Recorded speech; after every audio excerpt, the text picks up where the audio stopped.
mar Oboke kaka pile, Oboke gin adek bende kaka pile.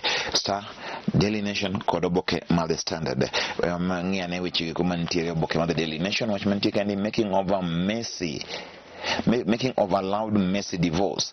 Maendi wach mantie sani koro pogruok maendi mantiere kind Uhuru Kenyatta kod jalupne man William Ruto sani koro en ma koko ng'eny kendo mano bende sani ndi koro ntiere koda achiedh nadi mang'eny ahinya. Mano wach mantiere. One in short, I have always said civility is not cowardice. Mai wacho masani koro Uhuru wacho ni osebedo ko wacho niya, bedo ni in ng'ano endo mahore ok nyis ni in ng'ano endo manyap. Horruok ok en nyao. Mane ma koro Uhuru Kenyatta koro golo siem malich ahinya ka indi wacho ni they captured the imagination of the nation with their matching ties and bonhomie, walking down the corridors of State House hand in hand and referring to each other as my brother. 10 years later, the love is gone and the chemistry has evaporated. In this special report, Alan Keenan, Secretary General of Jubilee Coalition Joint Parliamentary Group, spills the beans on Ruto ties, the chaos in the party, and why the president's patience has run out. Magoreche mantire kanyanya longi achiel kachiel, enoka indika koro wach mantie ni koro sani ndi jogo eko madongo senior citizens sani di ng'eny gi madirom nus margi oseyudo mano chanjo mar COVID-19 kalore kod migawo mar weche mag thieth. Nitiere jago moro manotho kilomita mago madirom 488 komanyo ICU mondo miyo oyud kama nyalo kete ICU. Wach malit ahinya. Mago wacho ni no extra cash for CBC classroom contractors. Some contractors have asked the government to pay them 1.26 million per classroom, citing high construction costs. Classroom achiel nyalo gere gi 1.2 en classroom managango nyalo bet lakini akang'eni mando classroom mantie kodango gere. Wache ma ne ng'ato thoe ka koro imanyo kod ICU ni nyalo some to Oboke ni mar adek entiere kanyo. Oparanya, I'd be a madman to quit Azimio and join Ruto. Ne wach makosa ni koro Oparanya wacho ni onyalo bedo ni ng'ama jeneko mondo miyo we Azimio to dio bed kod Ruto. Mane wach mantiere. Parties first tough nomination rules. Niko sani ndi koro welo mag parties kidwa chung e dwe mar ang'wen ka ntiere nominations. Sani koro registrar of political parties and the Rito wacho ni koro osechiwo thuolo parties to write to the registrar of their intention to conduct primaries at least 21 days before the date of nominations. Machielo ka ndi registrar to issue party with certified copy of the register of political parties members within 7 days. Mago gin weche masani koro nyalo somo to Oboke ni mar abich mondo ming'eni to koro en ang'o mantie. Koso mane weche maga Adan Keenan wacho kae kaka Uhuru gi Ruto ne osekethre masani ndi koro gionge gi winjruok kata achiel. Ma wach mantiere. Wach mar COVID-19 bende ni kanyo. Matiang'i assures envoys of smooth transfer of power. Ma wach masani koro Matiang'i wacho ni koro onyiso jombetre mag pinje maoko ni piny Kenya biro bedo kod mano endo ma en chiwo loch e yo endo mamuol maonge weche mang'eny. Kawadhi nyime en Mago wacho ni onge omenda minyalo medi mar gero classrooms mag CBC. Onyiso contractors kamano endo sama koro ochopo pajo somo kod jondiko kaendi. Mano kama Macharia Gaidho ndiko ka Ruto Raila must call off the dogs. Mane wach mantiere ko sani ko Ruto gi Raila nyaka koro nyiso buogegi mago eko mapani jamasero gi mondo migidhi mos. Why certain chiefs face fresh storm? Magite koro ntiere kaendi smart business nyalo ng'eyo maendi achiel kachiel. Komachielo nitiere weche go kuma counties to Oboke ni mar 21. Wach mantiere Uhuru stand on negotiated democracy risks Raila votes. Mae wach mantiere.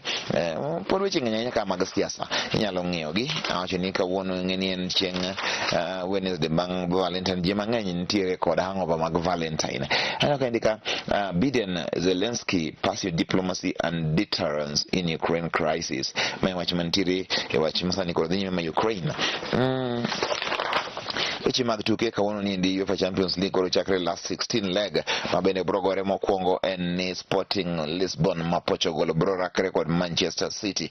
Paris Saint-Germain ntiere ka indi tugo margi kod Real Madrid magi gina weche mapek ahinya kawuono ka koro wang'iyo kaka tugo ni bro dhi achiel kachiel.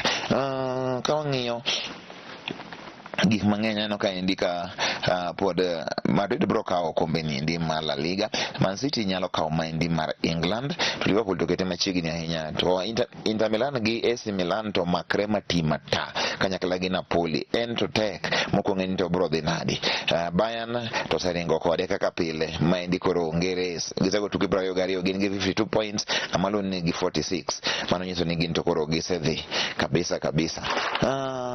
Kawe mano ka Oboke ma the Star wach maduong' mantie kanyo thor mar wach ni doctors blunder left my daughter blind, says Raila wacho ni laktache notimo ketho mowe koro nyathine ma Rosemary sani koro en muofu.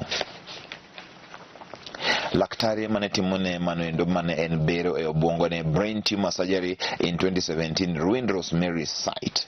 The family has flown her two hospitals in Germany, South Africa, Israel, India, China, but none has restored her vision.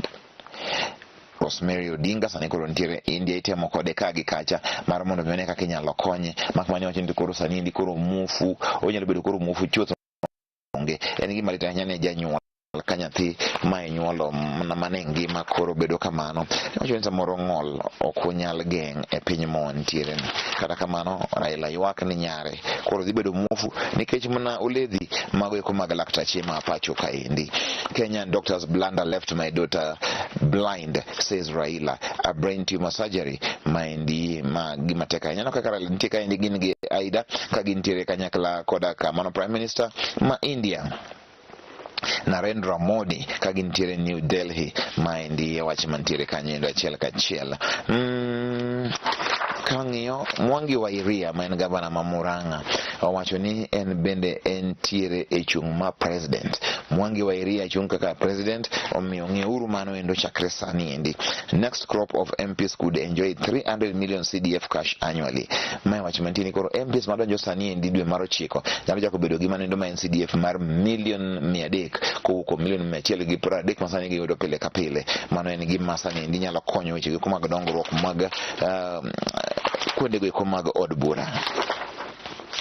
Wajosomo gi jondiko ni kanyo kawuono wadi songe wach mapek ahinya mang'ana miu onge magi mag counties maneno kaendi. Lobby false hiring of KSL boss Otieno mae wach mantiere kaendi king'iyo magi ki coast maendi koro gin counties ma coast like makaka Ginegiri, Mombasa. ODM's dilemma in Homa Bay as heavyweights eye governor's seat.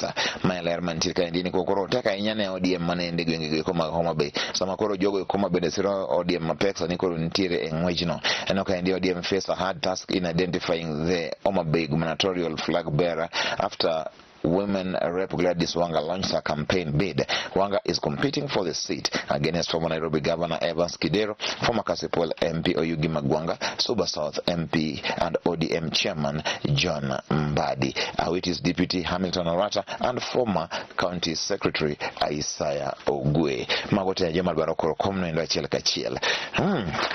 Mabe odibedo mapek, odibedo motielore e yo Mabe County. Mago e weche mantiere kanyo no ka onge wacho tanga med e the Star ka okenda tieko Oboke ma the Standard. Wach mantiere kaendi ma the Standard en mani en voice one of free elections. Jombetre mathoth ndoro mamondo mi wabed koda ka yiro nendo man gi kwe maonge koda ka chochni mora mora mane wach mantiere sama bene no ka indika Ngilu nyiso Kalonzo should join Raila team or fall. Wach masani koro Ngilu nyiso Kalonzo ni ye mondo mi riwri gi Raila kata irum chuth tekli mane wach monyise kanyo. Kitwe governor says Ukambani people want to be in the next government and the Wiper leader cannot win presidency, therefore he has to join the winning team. Mane wach mantiere mondo mikoro odonje on the winning team karo record Ngilu ni Raila ema dhi yombo. Men's conference leaders visit chairman Kibor maendi sani koro jakom mar men's conference sani endi koro tuo maendi en jaduong' Kibor manajo no dhi lime kod jogi kuma bende luongre ni gin jotelo mag men's conference sama bende ko ne gidhi kendo gimiyo jaode mano endo miluongo ni Unita nago ma gin maua sani endi koro kiboro kwiny maber to gikwayo ne gidhi bende kwayo ne hai maber e sechego eko ing'eni men's conference ne dhi nyime sama koro ne nitie weche mag Valentines. En mana wach moro ka miwacho mana mar kelo nyiero tinde chuo keto ni karamo Valentines to gidhi e men's conference mano e wach masani koro nitie. Wach manyien mani kaendi en wach mamako dhok. Nyathini nitie boarding school matine kamosome to dake sani koro nitie gik moko matimore maricho masani timore nyithindo machuo kuonde kuma gidake skunde kaka mano timore Aquinas Secondary School mantie boma ma Nairobi kaendi. Nitie rawera moro ma jegini 15 mabende koro jowadgi nyokawo motimo godo richo marach ahinya e yorego eko ma bende ok ni kare. Iwacho ni mano en sodomy, matiende ni gik manitimore mana Sodom gi Gomora. Nyathino oa kanyo ka koro min gi neno matek ahinya en wach sani koro muoch idwaro mondo mi olose. Nyithindo ainagi ka in ng'ano ma en homosexual, in ng'ano endo matimbene chalo kaka magi, nyithindo mwai kosa nigi nyithindo machal nadi, ber mondo mi nyithindo madhi e skul, nikech itero nyathini e skul gima kama otimre ne bro affected for life. No ka nyathini jegini 15 kende pod otin ok kikata nang' mane timore. Koro magi manyaka ng'e maber ahinya. Aquinas School in the eye of the storm over sodomy allegations. Parent claims the Form 1 student was sodomized in one of the dormitories in the school. Alleged incident has attracted the attention of human rights activists. And watch malicha ahinya. It's Uhuru's right to back ODM leader, says Azimio leaders. Jogiki maginjo Azimio chuni Uhuru nigi ratiro manendo machung kod mano ma en Uhuru Raila Odinga. A sibling rivalry in Nyanza, will they hurt or make Raila rais? Magi weche mantiere kanyo mana koseno kaka omo be gini tek gigo bro konyo Raila kosebo ketho ne Raila mano eler ketayo wach mantiere kanyo. Kawang'iyo ngilo nyiso Kalonzo ito Oboke ni mara 14 mondo Kalonzo odonjie Azimio kikodong chien sama ji dhi endi josomo gi jondiko nitiere koro nitie Oboke malang' moting'o wechego eko mag counties. Weche mag counties ang' biro bedo kanyo endo achiel kachiel. Koro nitie test papers ka mag klas 8 kapo ni nyathini ja klas 8 nyalo nyiewo Oboke ni mondo mi ong'e ni to koro nyalo timo test paper mage achiel kachiel. Ka ang'iyo weche mag tuke manikae na weche mag kawuono mantiere mago eko mag PSG maneno kaka nitiere ang'eni odiochieng' makiny bende wabedo gi tuke mamoko achiel kachiel mago te wabiro kelo ni e wechewa mag tuke. Mano kaka ne antie kod Oboke odiochieng' ni ma kawuono. Wach mako dhoga kanyo endo en gima notimre Aquinas nitie Eastlands Nairobi kama bende koro ka gima kamano chako timore to nyiso our society is headed the wrong direction. Our society needs healing. Nyaka watim gimoro amora manyare mondo nyithindo wapidh nyithindo mong'eyo magweko ma en dongo malong'o mana ka Nyasaye emotelonwa. To jonyuol masani owe gimoro amora itimo kod jopuonj, owe gimoro amora maneno wach japuonj. Los gi nyathini, bed gi nyathini machiegni. Nyinga en Nick. Erokamano kuom sani, wachako rom kendo kiny.